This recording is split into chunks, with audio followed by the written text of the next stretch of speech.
Hello, future leaders and organisational behaviour students. Today, we will be diving into a thought-provoking book that challenges the very foundation of how we perceive success.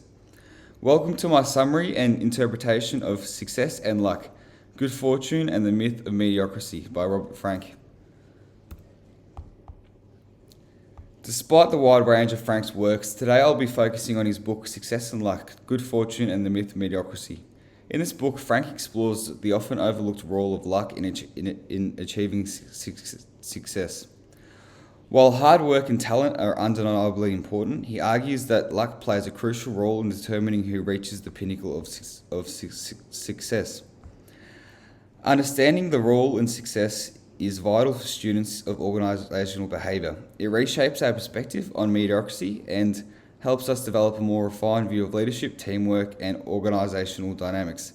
By acknowledging the influence of luck, we can foster a more inclusive and supportive environment in our future workplaces.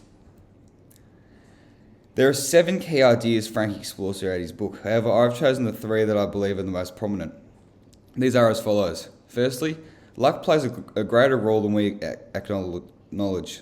Secondly, the idea that a little luck can compound into an unbeatable advantage. And finally, humility and collaboration are crucial to getting ahead.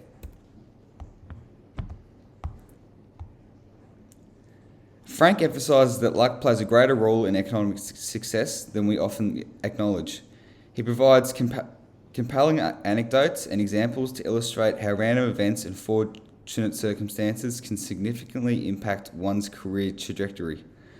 One of the most famous anecdotes Frank discusses is about Bill Gates. Gates attended Lakeside School, one of the few schools in the world that at the time had a computer terminal.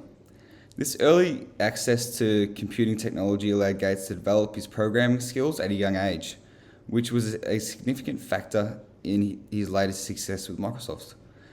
This opportunity was largely a matter of luck, being in the right place at the right time.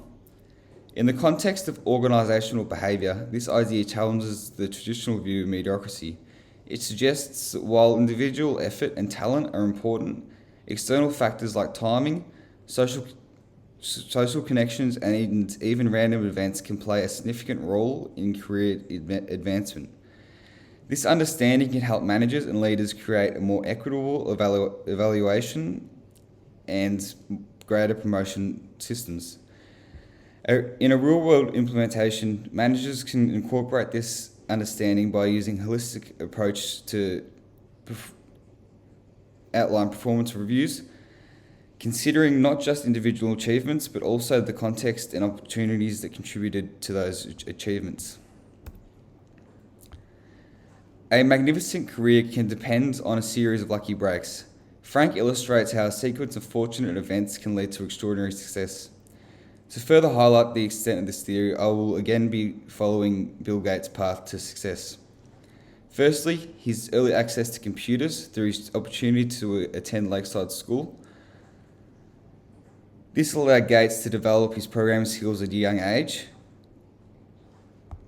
Secondly, meeting Paul Allen, who shared his interest in computers. Their partnership was crucial in the founding of Microsoft. Thirdly, Microsoft's partnership with IBM. IBM decided to use Microsoft's operating system for its personal computers, which was a massive opportunity for Microsoft at the time. Fourthly, the timing of the PC revolution. Gates and Allen started Microsoft just as the personal computer revolution was beginning. The timing was perfect, and there was a growing demand for software, and Microsoft was well positioned to meet that demand.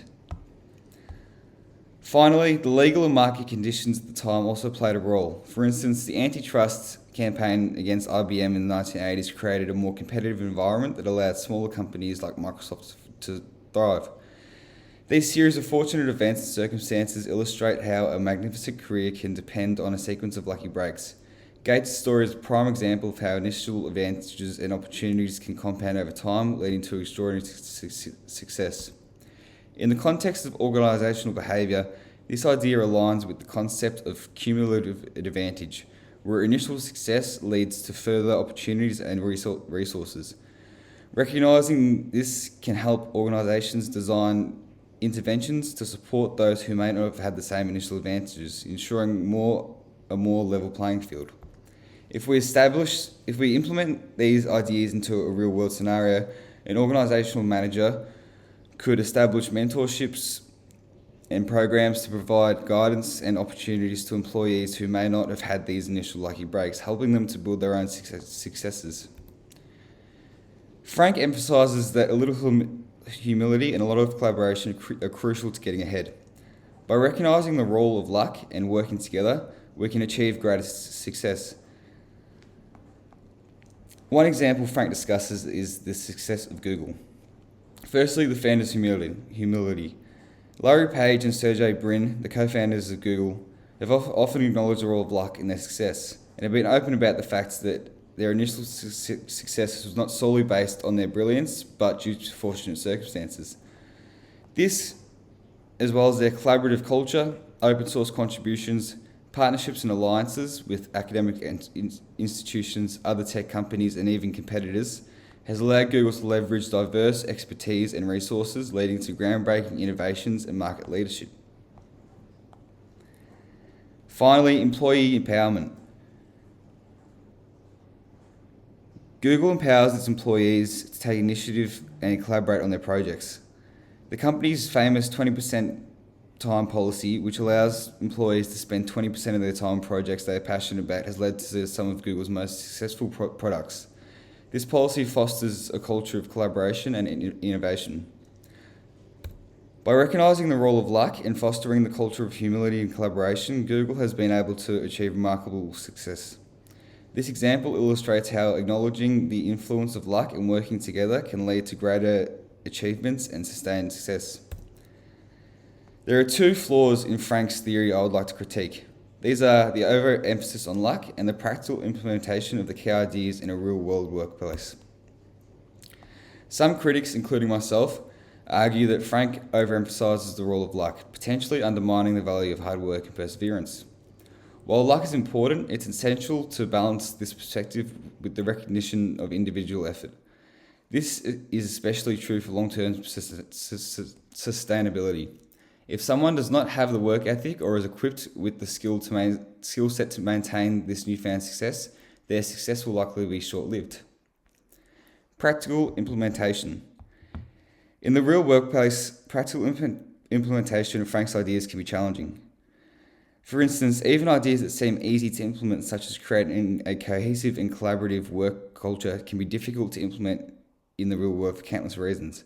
After all, humans have emotions and are prone to limiting factors such as bias towards certain norms, structures, and processes. On the other hand, employees simply may just not get along with one another, limiting cohesion of the workforce. In the realm of organisational behaviour, this critique highlights the importance of practical and feasible solutions. While ambitious ideas are valuable, they must be grounded in realistic strategies that can be effectively implemented with organisational structures. Practical advice. There are three more main points I'd like to leave you with today that we can all use to be effective organisational managers. Firstly, embrace humility. Secondly, foster collaboration. And thirdly, advocate for fair policies. Embracing humility. As organisational managers, we must embrace humility. We can do this by acknowledging the role of luck in our achievements and being open to learning from others. This mindset will make you more effective and a more empathetic leader. In organisational behaviour, humility is a key trait of transformational leaders who inspire and motivate their teams by valuing everyone's contributions. We must foster collaboration. As an organisational manager, you should aim to create an environment where teamwork and mutual support are valued. This is most effectively done by leveraging the diverse strengths and experiences of your team. By doing this, you can achieve greater success. Organisational behaviour studies show that collaborative environments lead to higher job satisfaction, better performance, and increased innovation. As a crucial role for an organisational manager is to advocate for fair policies. As a leader, they should support initiatives that promote equity and provide opportunities for those less fortunate. This can include mentorship programs, scholarships, and inclusive hiring practices. Fair policies are essential for creating a diverse and inclusive workplace, which is a core principle for organisational behaviour. These policies help in attracting and retaining top talent and fostering a culture of fairness and respect.